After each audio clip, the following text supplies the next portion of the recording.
E aí, pessoal, tudo bem? Então, a gente vai fazer uma resenha importantíssima sobre um tema que eu considero essencial, né, para a gente entender o mundo que a gente vive hoje.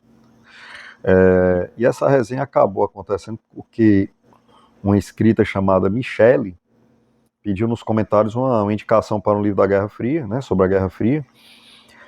E eu lembrei desse livro, foi o melhor livro sobre o assunto que eu já li vários, mas esse aqui disparadamente é o melhor. E achei que seria muito oportuno fazer uma resenha desse livro agora, já que eu acabei de fazer uma sobre a Segunda Guerra Mundial genérica do Beevor, né? Então a gente está falando do livro Berlim, 1961, do Frederick Kemp. Se eu tiver que indicar um livro só sobre a Guerra Fria, eu indico esse aqui, esse é o livro-chave. Por quê? Porque esse é o evento-chave da Guerra Fria. Muita gente acredita que o evento-chave da Guerra Fria foi a crise dos mísseis em Cuba. E na realidade eu acredito que esse evento teve muito mais importância. Ele foi anterior. Quando a crise dos mísseis veio, o presidente Kennedy já estava muito mais preparado para lidar com os russos, né? E esse evento foi muito mais marcante também pelo Muro de Berlim, que foi um símbolo da divisão. Talvez o maior símbolo da Guerra Fria de todos os tempos tenha sido o Muro de Berlim, né? Então, a gente vai resenhar esse livro hoje. Peço, leitor, que você fique com a gente aqui até o final do vídeo. O vídeo não é tão longo assim. E ao final eu vou indicar alguns outros livros, né? E vai ter o nosso momento sommelier literário, né? E eu vou indicar um quadrinho para harmonizar com esse livro aqui. Caso você decida incluir um quadrinho na sua sessão de leitura, como eu sempre faço. Então acompanhe a gente aí até o fim. Então, esse livro aqui, como não é romance, eu não tenho preocupação de dar spoiler, não. É livro histórico, então a gente vai só falando mesmo. Esse livro foi escrito por Frederick Kemp, que foi um correspondente internacional do Wall Street Journal na Alemanha durante muitos anos, e um excelente escritor e extremamente qualificado para escrever esse livro, né? E minha opinião pessoal, eu considero esse livro irmão, siamês, gênio, irmão espiritual do livro Berlim 1945, do Anthony Beevor, né? Berlim 1945 é irmão espiritual do Berlim 1961. Apesar de serem de autores diferentes, né? São de autores diferentes, mas são irmãos espirituais. Inclusive esse livro aqui, Berlim 1945, está assim na bibliografia desse aqui, né? Por quê? Porque os fatos são extremamente correlatos e a gente está falando do mesmo cenário. Inclusive até o estilo dos dois escritores é muito parecido. Então, ao final da Segunda Guerra, como a gente vê nesse livro aqui, que é a obra mais célebre do Anthony Beevor, que ainda não foi resenhada aqui, mas vai ser, fica ligado aí, que a gente vai lançar uma resenha desse livro, já deveria ter sido feito, na realidade. Então, ao final da Segunda Guerra, Berlim era um marco zero, né? Era onde todo mundo queria chegar, no cenário europeu, que era o cenário mais importante da Segunda Guerra Mundial. Então, ao final, os aliados chegaram por um lado, os aliados ocidentais, e a União Soviética por outro, e acabou que eles, numa decisão extremamente controversa até hoje, os aliados ocidentais deixaram a Rússia entrar sozinha em Berlim, né? Cravar a bandeira soviética lá no Reichstag e conquistar a cidade sozinho. E logo depois que a cidade foi conquistada, as tensões começaram logo em seguida, né? Eles fatiaram a Europa, né? Ficou a metade oriental, a parte oriental da Europa ficou com a União Soviética, inclusive metade da Alemanha, que deu origem à Alemanha Oriental. E os aliados ocidentais ficaram gerenciando a Alemanha Ocidental e o resto da Europa. Só que Berlim estava encravada no centro não, mas bem dentro da parte oriental da Alemanha, que ficou com os soviéticos. Então, assim, imagina aí o problema, né? Os aliados ocidentais, depois de terem cedido Berlim para o Stalin, não queriam mais ceder de jeito nenhum, queriam ficar com metade da cidade. E aí construíram uma rodovia, que essa rodovia era parte do lado ocidental, só a rodovia, e mais a metade da cidade aqui. E a cidade foi dividida no setor francês, inglês, americano e o setor soviético. E começaram as tensões, né? Os aliados precisaram abastecer a cidade pelo céu, né? Porque algumas vias foram interditadas e começaram a ter que administrar as tensões. Mais ou menos nessa época, pouco depois da guerra, o maior general, o mais célebre general do lado ocidental, o general George Patton, americano, inclusive polêmico, né? Ele insistia que eles deviam varrer os russos da Europa. Me deixem pegar meus tanques e varrer os russos aqui enquanto a gente ainda pode. E misteriosamente ele morreu de um acidente de carro lá na Alemanha logo depois da guerra. Então ficou nesse impasse. As coisas ficaram sem muito progresso.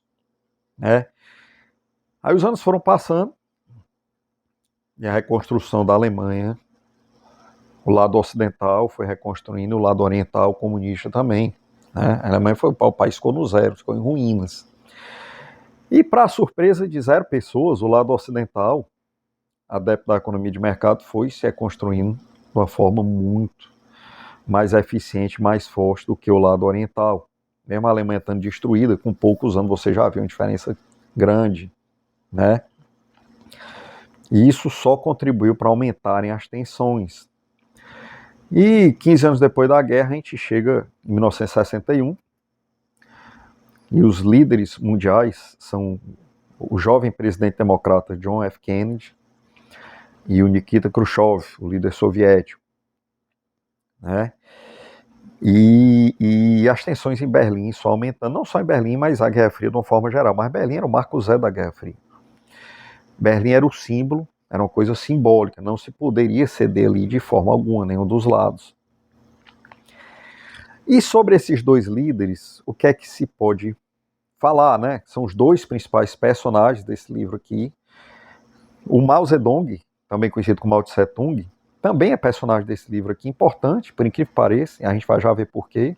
Acompanha o vídeo até o fim. Então, sobre esses dois principais personagens desse livro, o que é que a gente pode dizer? O livro é principalmente sobre os embates interessantíssimos entre eles, porque tinha muita coisa em jogo, tinha um destino da humanidade, né? E eram dois líderes, assim, fantásticos. O jovem presidente Kennedy tinha 42 anos e ele era um veterano de guerra, era um negociador duro, era um patriota. Na época, o Partido Democrata Americano era muito diferente do que é hoje, né? E ao contrário do Franklin Roosevelt, que é o presidente americano na Segunda Guerra, que era ingênuo, né? O John Kennedy era extremamente esclarecido em relação ao que era o regime comunista, né? Sabia exatamente de que se tratava. Mas ele ainda era um pouco verde, né? Ele amadureceu muito com esse episódio aqui. Mas em que sentido verde? Ele ainda acreditava que tudo pode ser resolvido com negociações e conciliações, né? E a gente sabe o que a história nos ensina, que em alguns casos não tem como. O Chamberlain que o diga, né? Passou 10 anos tentando negociar com Hitler, e a única coisa que ele conseguiu foi ser enganado, e conseguiu que o Hitler ganhasse tempo para avançar a agenda dele. E ele entrar para a história como um otário e morrer de desgosto, né? Então, o jovem presidente Kennedy perdeu muito tempo tentando negociar com os russos. Muito tempo. Né? Tentando conciliar, tentando negociar. Já o Nikita Khrushchev, ele foi o líder soviético que veio logo depois do Stalin. Ele tinha uma longa folha de serviços prestados ao comunismo. Ele, inclusive, foi comissário na Batalha de Stalingrado, participativamente na Batalha de Stalingrado como comissário, né? E logo que ele assumiu, ele denunciou os crimes do Stalin, né? Denunciou os expurgos do Stalin, né? Toda a perseguição stalinista, não só em relação à população, mas em relação aos seus próprios comandados. Isso gerou para o Khrushchev uma série de problemas, não só com a linha mais radical do Partido Comunista dentro da União Soviética, como com o próprio Mao Zedong, né? E ele teve que administrar isso também. Inclusive, depois dessa denúncia, né, a esquerda mundial cunhou o termo stalinismo, para tentar separar o que o Stalin fez do verdadeiro comunismo. Mas, na realidade, o que o Stalin fez foi replicado em outros regimes e outros países mais de uma vez, inclusive em escala muito maior, como na China, né, os métodos. Mas isso é outro assunto. Então, então começou-se as tensões, os tanques chegaram a ficar frente a frente, e as tensões foram aumentando à medida que, com o desenvolvimento maior do lado ocidental, começou a haver uma debandada de cidadãos para o lado ocidental. Né? Começou a haver uma debandada. E a Alemanha Oriental ficou ameaçada de entrar em colapso. Né? Resumindo, o muro acabou sendo uma necessidade. Eles precisaram construir o muro. Né? Precisaram construir o muro de Berlim. De sopetão colocaram os tanques lá, construíram o muro. E a população que acreditava muito que os americanos iam garantir a liberdade delas, eles entraram em desespero. Porque era a mesma cidade. Então ficou um irmão do lado, um irmão do outro, um pai do lado, mãe do outro, filho de um lado, filho do outro. E nesse desespero as pessoas tentaram atravessar na marra, logo que o muro foi erguido. E morreram, foram executados. Né? O negócio era sério. Né? E isso foi muito, o livro mostra que isso foi muito traumático para o jovem presidente Kennedy. Né? Eu acho que a gente tem que colocar na balança também que o jovem presidente Kennedy tenha sido talvez a maior, junto com a mulher dele, a Jacqueline Kennedy, né? Ela seria Onassis depois. Junto com a mulher dele, a Jacqueline Kennedy, esse casal talvez tenham sido as maiores celebridades do século XX. Né? Tudo que a Jackie Kennedy, desculpe mais uma vez, meu Deus do céu, porque aqui não tem edição, né? Eu não tenho como corrigir, é no fôlego só. É como se a gente estivesse conversando num café, tete a tete aqui. Enfim, tudo que a Jack Kennedy fazia, se ela botasse um vestido, virava capa de revista. Se ela botasse um chapéu, virava moda. Eles eram os queridinhos da nação, eles eram muito queridos. E o presidente, ele tinha uma vida paralela também. Ele era um predador sexual, tinha casos amorosos com as atrizes mais hypadas da época. Né?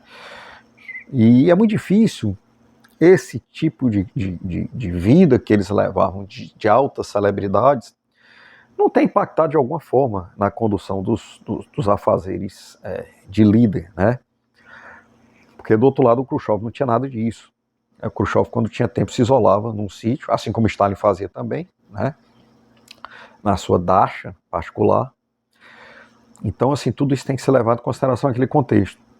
Mas logo após o erguimento do muro pelos soviéticos, isso afetou demais o jovem presidente Kennedy. Demais. Ele sofreu demais. E ele aprendeu muito com esse episódio. Né? Quando a crise dos mísseis de Cuba explodiu, ele já era outro homem, outra pessoa. Ele estava muito mais preparado para lidar com os soviéticos do que antes. Né? Em relação ao Khrushchev, quando a gente lê esse livro e lê outras coisas também, a gente acaba tendo a impressão que ele era um homem duro, um negociador duro, era um comunista comprometido completamente com o regime, mas ele não tinha aquele chip de genocida psicopata que o Stalin tinha e que o Mao Zedong tinha. Isso foi, a gente fica com a impressão que foi a grande sorte da história da humanidade, que a União Soviética naquele período tenha tido um líder que em nenhum momento fosse incompetente para defender os interesses do regime, mas não era um psicopata. Então, assim, uma das partes mais reveladoras do livro eram os encontros que ele tinha com Mao Zedong, né? Como o Mao Zedong era um psicopata, como tinha um perfil manipulador, né? Ele sempre dava um jeito de colocar o Khrushchev numa posição de inferioridade. Por exemplo, Mao Zedong tinha sido um exímio nadador na juventude, então ele sempre marcava os encontros, os dois já velhos, numa piscina. E nadava que nem um atleta, enquanto o pobre do Khrushchev tinha que ficar... Ele sempre dava um jeito, assim, sutilmente se colocar numa posição de superioridade. É muito interessante esses encontros entre eles, como esse livro revela a verdadeira personalidade, né, do líder chinês também, né. E o Khrushchev passou, desde que o Khrushchev denunciou os expurgos do Stalin, os crimes do Stalin, ele passou a ter muito problema com o Mao também. Porque o modus operandi stalinista foi replicado na China, né? A escassez programada, e etc. É assunto para outra resenha. Então esse livro termina com o erguimento do Muro de Berlim e o presidente Kennedy, que já era um homem extremamente maduro, dando o último passo da construção do líder, que ele se tornou que, infelizmente, o mundo não pôde... o serviço dele não puderam ser prestados por muito mais tempo, né, que ele morreu no ano seguinte. E para minha surpresa, eu queria indicar outro livro, que é um caso clássico do atirei do que vi e acertei do que não vi, né? Esse livro aqui, O Carro do Povo, editora LPM. Eu sou um grande entusiasta do Fusquinha, né? E eu comprei esse carro para aprender mais sobre a história do Fusca. E para minha surpresa, esse foi o melhor livro de história que eu li sobre a era Adenauer. Adenauer foi o principal líder da Alemanha Ocidental nos anos de reconstrução. Ele ficou muitos anos no poder depois da guerra, né? Apoiado pelo Ocidente. E esse livro aqui, é um livro de história fantástico. Eu não esperava. Talvez, se você for atrás de um livro, a reconstrução da Alemanha pós-guerra, não é tão fácil, né? Não é tão fácil achar um livro de referência bom. Esse aqui é espetacular. Através da história e desenvolvimento do Fusca, que foi o produto-chave da Alemanha pós-guerra, o produto mais famoso. O Fusca hoje é um ícone pop, está no imaginário pop, né? E esse livro aqui, ele descreve a reconstrução da Alemanha, a era Adenauer, como ninguém, né? É um livro fantástico que eu recomendo também, né? Junto com Berlim 1961. E eu queria... chegou o momento do nosso momento sommelier literário. O momento que eu indico um quadrinho para ler com essa leitura, né? No vídeo Por que Ler Quadrinhos, eu expus meus hábitos de leitura e disse: toda vez que eu pego um livro para ler, quando eu canso eu pego um quadrinho, é extremamente prazeroso. Se você quiser experimentar esse hábito, eu vou estar, de vez em quando, sugerindo um quadrinho para harmonizar com esses livros, né? E esse livro aqui, sobre a Guerra Fria, eu não consigo imaginar outro quadrinho pesado. Cannon. Então, esse quadrinho é perfeito para harmonizar com qualquer livro da Guerra Fria, até porque é um documento histórico esse quadrinho aqui. O Cannon é um quadrinho do Wallace Wood, um grande artista da Era de Ouro dos quadrinhos, né? E por que esse quadrinho é histórico? Em primeiro lugar, foi um quadrinho pedido sob encomenda do governo dos Estados Unidos. Para esse quadrinho, ele não era vendido comercialmente. Ele era fornecido para os militares que estavam no exterior a trabalho. Na Alemanha, por exemplo, até hoje tem base da OTAN, tem milhares de americanos nas bases europeias. Naquela época tinha muito mais. A Alemanha tinha várias bases americanas. Então esse quadrinho foi produzido só para esses militares que estavam no exterior, sob encomenda do governo americano, né? Então, por mais que seja um quadrinho voltado para o entretenimento, que não vale ensinar tanta história, você aprende os Zeitgeist, né? Os Zeitgeist, não sei bem como é que se pronuncia, é uma palavra alemã que significa o espírito da época, né? Ele revela o espírito da época. Esse quadrinho foi produzido entre 1970 e 1973, só para os militares americanos. E de que se trata esse quadrinho? Cara, o Cannon é um agente secreto que faz o 007 parecer um coroinha de igreja. Tá entendendo? Aqui é tiro, porrada e bomba. Aqui é testosterona pura. Então é muita luta, muita guerra, muita espionagem, muita mulher nua. A quantidade de... As femme fatales desse quadrinho aqui são fantásticas, né? As inimigas, né? Inclusive tem um fundo de verdade, né? A União Soviética recrutava mulheres belíssimas para trabalhar com espionagem. Então nesse quadrinho aqui você tem tudo isso e ainda tem um bônus que é uma edição que saiu em comics, desenhada pelo grande Steve Ditko, que é o co-criador do Homem-Aranha. Essa edição aqui é uma edição americana fantástica, mas saiu uma edição desse quadrinho pela editora Pipoca Nanquim Nacional, não sei se ainda tem tiragem, né, disponível, mas a edição da Pipoca Nanquim foi praticamente do nível dessa aqui. Eu acho que até o quadrinho do Steve Ditko tem também na deles, Então, se você topar com esse quadrinho aqui e quiser ler sobre a Guerra Fria, é a minha dica de harmonização, né? No nosso momento sommelier literário. Agora aqui é masculinidade tóxica, viu? Se você não gosta de masculinidade tóxica, leia do mesmo jeito, porque a gente pode usufruir da arte como entretenimento sem necessariamente concordar com ela. Esse quadrinho como entretenimento é espetacular. E o artista é fantástico. A arte em preto e branco é espetacular. Wallace Woods.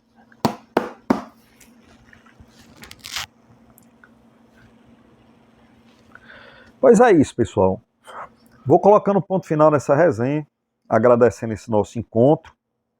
Vou desejar nós estamos aqui no final, na data de publicação desse vídeo, a gente está no finalzinho de 2023. Vou desejar um 2024 para vocês abençoado. Que Deus abençoe e proteja a todos. Grandes leituras em 2024. Não se esqueça que leitura combina com treino. Então, quem está com a leitura em dia e os ferros em dia, não precisa de terapia. Ou precisa de menos. Então, 2024 tem muita leitura e muito treino aí, muito ferro, pessoal. Então, um grande abraço aí. Obrigado.